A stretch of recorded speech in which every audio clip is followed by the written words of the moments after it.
Waktu itu suaranya masih tinggi ya sekarang. Udah gak nyampe. Udah gak nyampe bro. Daripada disangka lip sync, ayo. Ini original dia nyanyi nih. Bener. Tadi kayak emang ini tantang masa sih, coba tar preskon kita cek gitu. Bentar. Lagunya yang mana sih? Jamila. Sing so. Banyak bener lagunya. Oh, sing tinggi kali itu. Ya udah gitu aja dah. Gitu aja ya. Gimana namanya? Berasa banget Galip sih. kehangatan keluarga tulang belulang tua sampai dengan hari ini. Namun pertama mungkin kita ke Bu Shirley dari Adia Pictures. Ini bekerja sama dengan POM Films dan menghadirkan film yang inspiratif, fresh, menghibur, dan tentunya ini adalah dengan semangat kekeluargaan yang sangat tinggi. Jadi dari Adia Picture sebenarnya aku cerita agak panjang dikit nggak apa-apa? Boleh dong. Jadi ini kembali ke tahun lalu ya Tit ya. Iya, awal tahun lalu kita itu ketemu sama Tit melalui programnya Indonesiana. Lalu kita ngelihat, loh ini secara skrip menarik sekali. Terus ada budaya yang kental, ada mengenai tradisi yang diangkat sebagai cerita dasarnya. Kebetulan tadi juga baru ngobrol sama teman-teman di sini, Adia secara grup itu kita mulai dari Sumatera Utara.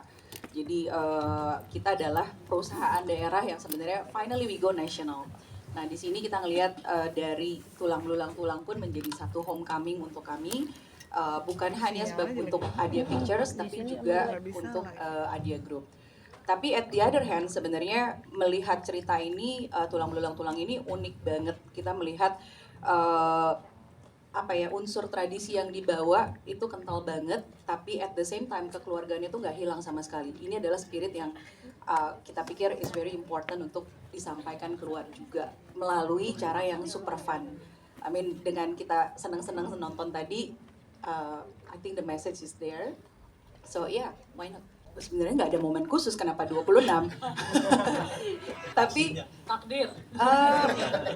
Tapi sebenarnya menyenangkan kita mendapatkan tanggal itu juga karena sebenarnya journey yang kita lewatin dari awal kita mengira oh kita akan tanggal sekian, sampai ke tanggal 26 September ini journey yang sangat menarik yang sebenarnya mendekatkan bukan hanya Adia Picture sebagai produser barengan sama POMS, tapi juga sama teman-teman cast. Aku percaya bahwa sekarang teman-teman di sini juga udah menjadi keluarga gitu loh, in a way. So ya, 26 menjadi tanggal yang sangat bagus karena kita juga dikasih waktu untuk nge-build kekeluargaannya kita dan sort of. Kalau promonya panjang, proses sampai jadi skripnya juga panjang gitu. Ya jadi tidak mudah ya membuat film yang wide release dengan berlatar etnis yang sangat kental. Jadi saya sangat berterima kasih kepada Adia Pictures di sini Ibu Shirley dan juga Indonesiana gitu karena sebenarnya ide cerita ini tuh udah lama banget gitu. Tapi dengan adanya Indonesiana yang emang kita dikasih mentor-mentor scriptwriting waktu itu Tom Abrams yang emang dari USC yang emang berpengalaman di Hollywood yang membuat akhirnya tema yang sangat Batak ini gitu kita diarahkan menjadi lebih universal dan semoga bisa diterima lebih luas gitu tidak hanya kepada orang yang Batak aja dan itu kita prosesnya selama setahun untuk riset dan nulis skrip didukung oleh Indonesiana dan Kemdikbud. Nah, kemudian setelah jadi skripnya, barulah akhirnya kita bertemu dengan partner yang sangat suportif gitu, yang memang berasal dari Sumatera Utara, yang percaya dengan story ini, yang percaya kalau the essence of the story itu akan menyentuh siapapun itu mau bermarga atau tidak gitu. Jadi saya merasa perjalanan membuat film ini gitu itu sama seperti perjalanan keluarga ini mencari kembali makna harga diri. Ini juga perjalanan membuat film ini sebenarnya menjadi perjalanan buat saya pribadi juga untuk memaknai kembali apa itu arti harga diri dan apa itu arti keluarga gitu. Jadi saya berharap film yang telah jadi ini dapat lebih universally accepted, lebih diterima teman-teman lebih banyak lagi gitu. Iya, sebenarnya aku juga waktu casting juga nggak harus orang Sumatera Utara gitu, tapi somehow yang nemu ya yang sebenarnya yang ternyata berdarah Sumatera Utara akhirnya gitu yang cocok. Nah juga teman-teman kru kita juga ternyata banyak cewek-cewek Batak gahar gitu. Ya mungkin yang membuat film seperti ini emang harus perempuan-perempuan Batak tangguh gitu ya. Ya salah satunya mungkin yang paling teman-teman bisa lihat itu director of photography kita itu Anggi Friska gitu. Jadi sudah jarang gitu ya director DP cewek gitu yang tangguh pula gitu, pendaki gunung pula. Jadi kita sangat bersyukur kita punya DP seperti Anggi Friska dan juga AD satu kita Egy Pohan gitu. Karena road trip ya, semuanya tantangan ya, itu untuk pindah aja tuh itu kan bawa rombongan, dan kalau kita syuting di luar itu kan tergantung matahari ya. Iya. Gitu, itu tergantung matahari, kita tuh semua menghamba pada matahari, benar-benar God is a director, kita nggak bisa ngatur-ngatur. Ya mungkin kecuali Mak Gondut ya. Waktu scene Mak Gondut, waktu itu tuh matahari udah mau hilang, terus Mak Gondut bilang matahari nunggu aku gitu. Itu dan beneran ditunggu gitu. Tapi cuma Mak Gondut aja, kalau aku nggak ditunggu kayaknya. Yang lain nggak boleh ya. Yang lain nggak boleh ya. Gitu, jadi emang tantangannya luar biasa, dan apalagi Danau Toba itu it's the largest super volcano in the world. Gitu, waktu dia meledak 60% bumi musnah gitu, dan kita musim dingin 6 tahun gitu. Jadi itu tuh benar-benar secara vibration, secara frekuensi juga sangat luar biasa gitu.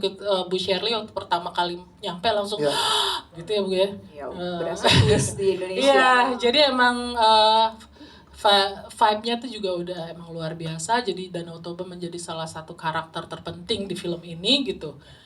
Jadi ya kita sangat bersyukur sekali bisa syuting di sana, walaupun ya waktu syuting di Pusuk Buhit sih drone-nya jatuh gitu. Tapi itu ada tantangan. Ada mistis-mistisnya juga gitu, karena nggak semua orang bisa syuting di sana. Tapi akhirnya filmnya selesai, jadi kami sangat bersyukur dan bisa di-share ke teman-teman, dan semoga bisa membawa feel good kepada teman-teman ya gitu. Walaupun hidup kita susah, tapi ya kita jogetin aja ya. Iya. Wow.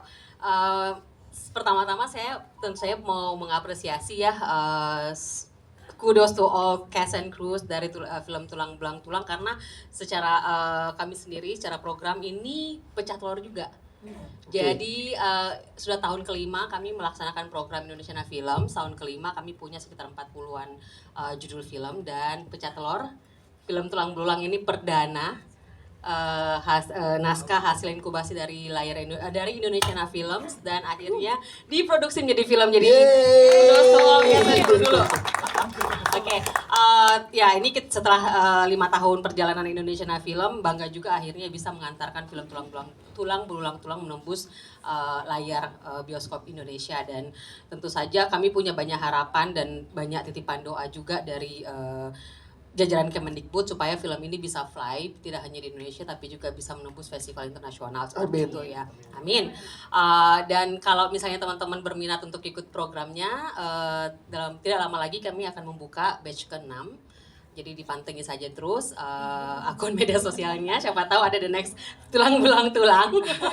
Saya boleh ikut lagi nggak? Ada udah berapa kali, mohon maaf masih ada 1 naskah lagi nih anda punya ya.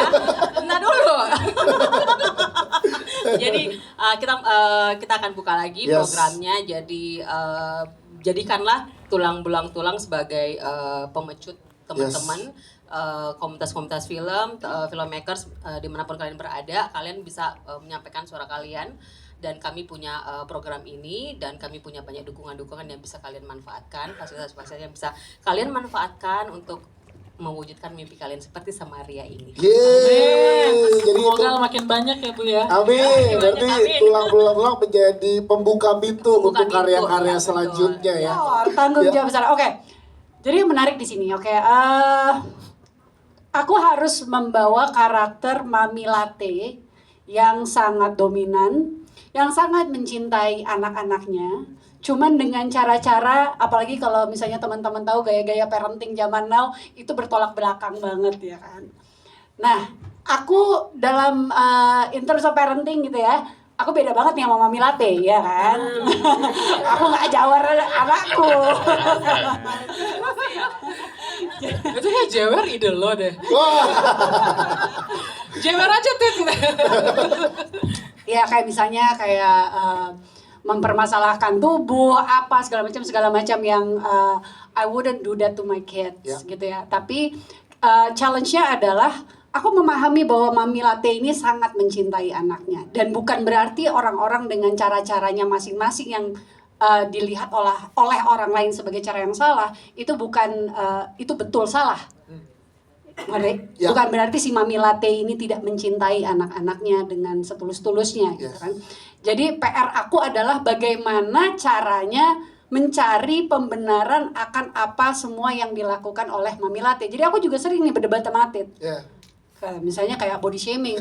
Loh, emang gendut gak boleh kok, berarti dia makannya gak benar. Berarti dia harus menjaga kesehatannya. Jadi aku harus terus mencari pembenaran sehingga itu relevan untuk aku dengan enaknya ngomong kalau dia gendut gitu misalnya gitu. Jadi hal-hal seperti itu yang menjadi challenge buat aku. yes, terus gimana bilang? Ini kan misalnya. Gimana? Latihan mobil. Nah, Kan dia nggak bisa nyetir. Nah, itu. Mobil itu kan giginya. Aku nggak bisa nyetir. Bukan maksudnya yang apa gigi yang di apa tuh? Bisa. Yang di sini. Gue yang nggak bisa. Enggak, manual yang ini. Kan waktu itu kan. Mami Latte paling jago loh. Tapi bisa nyetir mobil bisa. Udah jangan dipisahin masalah keluarga ya. Oke, ya. masih berasa nih. Kita akan kembali ke tulang belulang. Jadi begitulah. Inilah tulang. Jadi beginilah cara kita membangun chemistry dengan berantem.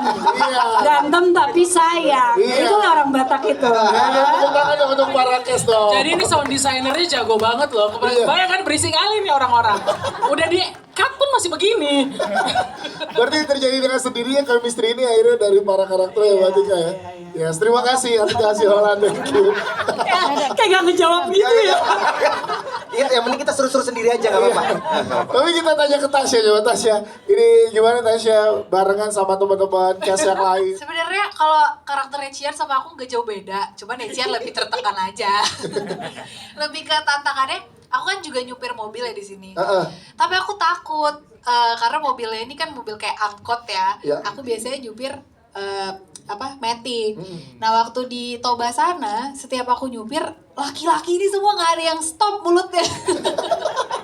Bisa nggak kau nyetir ya. bisa? Kau injak koplingnya itu. Catat kawan-kawan. Kami mau panjang umur. Laki-laki ya, karena yang di sebelah aku Mami Latte. Tapi dia nggak pernah komentar sampai ada satu momen aku jadi panik karena semua bisa nggak koplingnya, injek giginya. Mami teriak, diam kalian semua, dia bisa. Dan pada diam. Dan mana dia langsung. Ya loh, aslinya Mami Latte pembela Cian. Laki-laki ini semua. Dari Cian ini sebenarnya kan dia cinta sekali sama keluarganya ya, terutama sama maminya, perhatian sama papinya, sama adeknya, sama tulangnya, sama semua lah satu keluarga ini. Cuman banyak hal yang dia tekan, apa yang dia mau jadi harus ditekan, harus ditahan karena mami maunya apa, adeknya butuhnya apa gitu. Tapi at the end dia berusaha untuk ngasih tahu apa sih yang benar karena udah melihat ini ada sesuatu yang kacau nih dari mami, dari opung, kok patternnya sama terus. Akhirnya dia berani untuk membuka mulutnya ini supaya nggak boleh kayak gini nih. Nah jadi cian-cian di luar sana harusnya pasti banyak lah cian-cian di luar sana yang akhirnya mimpinya terbungkam karena kebutuhan orang tuanya, kebutuhan adiknya. Mungkin lebih bisa ngasih tahu dan mengenal dirinya sendiri. Aku tuh mampunya apa sih? Aku kasih tahu ke mami deh. Aku kasih tahu ke papi deh. Ngomong-ngomong cian-cian di luar sana, itu cian aslinya ada di sini. Oh mana? Mana Cian asli? Berdiri dulu kau. Gak mau dia. Gak mau berdiri. Takut tertekan. Iya, tadi kalau teman-teman lihat Iya. di ending kan untuk cian-cian kecil ada foto anak kecil menari balet. Iya. Gitu. Nah itu tuh anaknya. Oh, Bukan yang itu anaknya dia. Itu anak kecian. Iya, dulu balat sekarang bulat. Sebenarnya yang seru tuh kalau balik lagi sebelum ke proses syutingnya, proses audisinya. Ini pertama kalinya gue proses audisinya tuh ngobrol sama Kak Atit, sama berdua aja udah, nggak boleh yang lain, ngobrol tentang ya pandangan hidup basically. Oke. Dari situ aja tuh udah berkesan banget buat gue. Jadi gue udah dari situ gue udah ngerti banget nih film akan jadi personal banget. Karena biasanya kan yang kalau di audisi di casting itu dilihat kemampuan kita berakting, tapi ini enggak. Yang dilihat adalah story kita, cerita kita dan kedekatan kita dengan keluarga dan segala macam, bener-bener dari awal ditanya. Dan itu menurut gue spesial banget. Itu adalah sebuah proses casting yang spesial yang membuat gue akhirnya langsung tiba-tiba udah masuk ke invest ke ceritanya sendiri, ke projectnya sendiri gitu. Itu yang akhirnya gue kayak, wah nih film bakalan seru nih. Tata Ginting. Ya kalau acting Tanta Ginting gak usah ditanya, ya udah pastilah paten itu kan. Udah paten kali. Ada film kita. Ada bersama babi-babi itu kayaknya. Kan penyebab 3 kali cerai belum dikasih tahu kenapa nih? Gak usah lah ya. Iya udah, karena bau babi kata Opung. Ya seru tuh latihannya. Cuma kan biasanya kalau orang Batak ini satu hal yang tidak bisa dilupakan, kalau nyanyi cowok-cowoknya tinggi banget suaranya. Nah, Sementara suara saya kan bass ya. Tapi tiba-tiba harus nyanyi. Sekarang aja udah nggak bisa lagi, harus vocalizing dulu. Ya. Bener-bener harus latihan dulu karena emang nyanyinya tinggi banget. Sampai aku nelpon Judika. oke. Berarti ini buat gimana sih, Dik? ini berarti buat teman-teman media itu adalah lo emang nge-tag dengan suara lo sendiri ya, Tak? Oh iya dong, iya dong, Yes, semuanya. tepuk tangan dong buat Tanta Ginting dong. Suara asli Tanta. Ya, cuma pas Terus, abis itu udah itu doang. sampai nelfon Mbak Judika waktu itu ngobrol. Iya, gimana nih cara ininya? Dia cuma udah gitu dia di telepon cuma nyontohin doang. Nggak nolong kan ya? Ya kan dia emang udah bagus ya suaranya. Kayak gini caranya. Cara gimana gitu? Ternyata emang ya itu lahir dengan kemampuan itu atau latihan dengan teknik yang ada spesifik teknik lah, dan itu yang sempat gue pelajari tapi keluarnya cuma pada saat rekaman itu aja. Yes, itu dia. Ya challenge-nya ya cerita bener ya. Kita tadi Tanta bilang sebenarnya saya nggak berekspektasi di menjadi Papi Mondo karena setelah breakdown karakter itu ini nggak gue banget nih. Jadi akhirnya dan saya kebetulan talent pertama di hari pertama. Oke. Ya kan? Iya toh ya, bener ya. Jadi akhirnya saya datang paling pertama, saya paling pagi kan. Memang hari pertama udah casting, terus casting directornya Mas Rudi Koek, "Bang, jangan pulang dulu. Oke, ada apa? Ada sutradaranya." Oh ya udah kenalan. Akhirnya ngobrol, bisa nggak kasih satu di luar dari skrip nih, kasih satu video testimoni. Testimoni apa, Bu? Ya kan saya manggilnya Ibu ya waktu itu ya. Tuan Putri. Tuan Putri. Waduh, Nyonya Ratu. Castingnya apa? Ya bikin video testimonial seakan-akan ini pesan terakhir buat anakmu dan istri. Nah saya kan memang punya anak dan kebetulan 2 juga, laki dan perempuannya masih kecil kan. Iya. Nah jadi di situ saya bayangin sebagai aktor, ketika nanti saya umur sampai di situ lah, umur 70, umur 80, jadi saya benar-benar off script, in my imagination gitu kan, saya nyerocos saja dan sempat menangis juga ya kan, dan akhirnya lama-lama dalam hati saya kapan di-cut-nya nih, terus akhirnya saya menunduk, cut, akhirnya di-cut, ya terus setelah itu saya akhirnya dipanggil dan saya nanya sama Ria kan, sama Astrid, sama Atit, kenapa harus saya, Papi Mondo? Ya kan, dia memang pilihannya langsung ke saya ternyata, karena mata saya tulus dan bulus. Oh, ada tetap bulus. Ada 2 ya. Ada 2. Iya itu kayaknya nggak bisa dipalsukan, mata tulus dan bulus gitu. Jadi nggak semua orang nggak bisa acting itu. Emang aslinya tulus dan bulus dia. Positif dan negatif. Papi Mondo aslinya ada di mana? Amang, orang Amang. Nah itulah. Papi bulus. Papi bulus. Saya sempat nanya ke Titit, aku ketemu Papi, nggak usah, biar aku aja yang nanti karakternya seperti ini. Ini gimana? pada saat dapat peran Lemot, ini? jangan lupa lemot. Tapi lebih pintar dari Kacian. Ih, enggak loh. Iya loh. Kata Mami Latte aja lebih pintar. Gimana Kak? Silakan. Kamu saat dipercaya dapat peran ini. Iya pas sebenarnya yang hari pertama casting itu aku kayaknya. Salah info Pak. Salah info ya? Iya, jadi waktu itu juga ini unik. Aku apa setiap yang datang dibilang yang pertama. Soalnya Iya, waktu itu kalau nggak salah aku yang pertama casting hari pertama sebagai peran Alon, gitu kan. Terus pas casting, sama ditunggu sebentar ada Kak Atit gitu kan. Nah aku juga disuruh untuk bikin testimoni ucapan ulang tahun, ya Kak Atit ya. Nah aku dibikinin kayak gitu juga. Habis itu sama diberhentiin cutnya lama, sampai aku bingung ini kapan di-cutnya gitu kan. Sampai akhirnya di-cut. Habis itu oke, udah kata Kak Atit gitu. Habis itu pas keluar semoga kita jodoh ya gitu. Iya.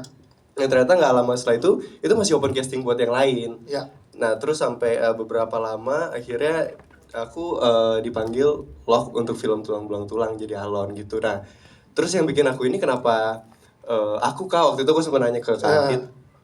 Karena katanya ketika aku pertama lihat kau Alon kali katanya. Nah, terus setelah memerankan Alon, kali. Karena casting bawa mamanya. oh, iya. Anak mama kali kalau Alon itu. banget tuh dari itu. Aslinya anak mama juga ini. Iya asli aku. Mana mamanya paling atas tuh mamanya tuh. Ah, itu dia.